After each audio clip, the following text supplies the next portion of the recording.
আমৰ বতৰ যিহেতু ভাবিলোঁ আমৰ আচাৰকে অকণমান বনাওঁ, তাকে আপোনালোকৰ লগতো শ্বেয়াৰ কৰিলোঁ। আশা কৰিছোঁ আপোনালোকে ভিডিঅ'টো চাই ভাল পাব আৰু আপোনালোকে কোনে কোনে আমৰ আচাৰ বনালে কমেণ্ট কৰি জনাব দেই। তাৰ কাৰণে মই এয়া কেইটামান আম এদিনৰ কাৰণে নিমখত ৰাখি দিছিলোঁ আৰু তাৰপাছত ধুনীয়াকৈ ৰ'দত শুকুৱাই লৈছোঁ দেই। সিমান শুকাবলৈ দিয়া নাই, আপোনালোকে দেখা পাইছে ইমানটো জোখতে মই ৰাখি দিছোঁ।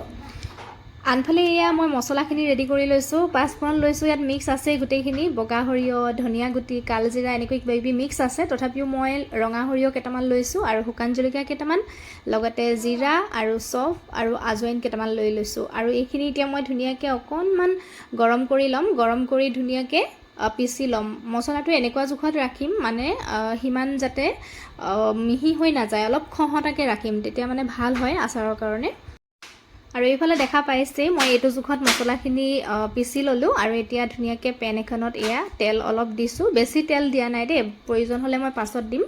তেলখিনি ধুনীয়াকৈ গৰম কৰি লৈছোঁ আৰু আনফালে এইখিনি আমখিনি লৈ লৈছোঁ। আৰু এতিয়া প্ৰথম মই আমখিনিত যিখিনি মই পিচি ৰাখিছিলোঁ মছলা, সেই মছলাখিনি ইয়াতে ধুনীয়াকৈ লগতে অকণমান দিছোঁ হালধি আৰু অকণমান দিছোঁ নিমখ। যিহেতু নিমখ দিয়াই আছে সেইকাৰণে কম পৰিমাণে দিছোঁ। আৰু ইয়াতে মই চেনি অকণমান দি দিছোঁ দেই। চেনি অকণমান দি দিলে মানে সোৱাদটো ভাল হয়। আৰু লগতে কালজিৰা কেইটামান দি দিছোঁ। আৰু এইফালে কালাৰৰ কাৰণে লাল মিৰ্চ পাউডাৰটো মই অকণমান দি দিছোঁ, কাশ্মীৰী যিটো লাল মিৰ্চ পাউডাৰ হয় সেইটো। আৰু লগতে দিছোঁ জিৰা পাউডাৰ অকণমান। আৰু এতিয়া ধুনীয়াকৈ এইখিনি মিক্স কৰি 1 ঘণ্টামানৰ কাৰণে ঢাকি ৰাখি দিম দেই। আৰু এইফালে দেখা পাইছে আপোনালোকে ধুনীয়াকৈ যিখিনি মছলা দিছিলোঁ ধুনীয়াকৈ মিক্স হৈ গৈছে। আৰু এতিয়া যিখিনি গৰম কৰি থৈছিলোঁ তেল, সেইখিনি ঠাণ্ডা হোৱাৰ পাছত মই ইয়াতে ঢালি দিছোঁ। আৰু এতিয়া ধুনীয়াকৈ পুনৰ মিক্স কৰি ল'ম। আৰু তাৰপাছত মই ইয়াতে এটা বস্তু এড কৰিম, দেখাই আছোঁ বাৰু আপোনালোকক। এইফালে দেখা পাইছে গুড় ইয়াতে এড কৰিছোঁ। যিহেতু আমটো মানে বহুত টেঙা আছিলে সেইকাৰণে ভাবিলোঁ অকণমান মিঠাকৈ বনাওঁ।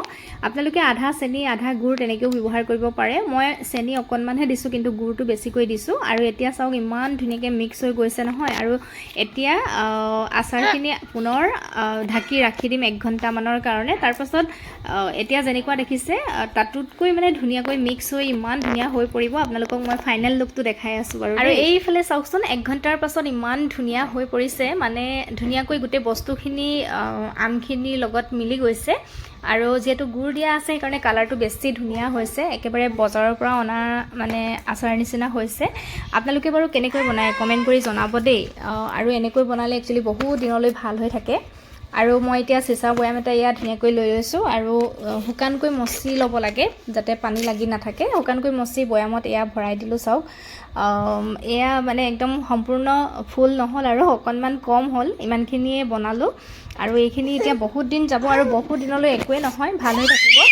এইফালে চাওকচোন আমাৰ আমৰ আচাৰ ৰেডি হৈ গ'ল।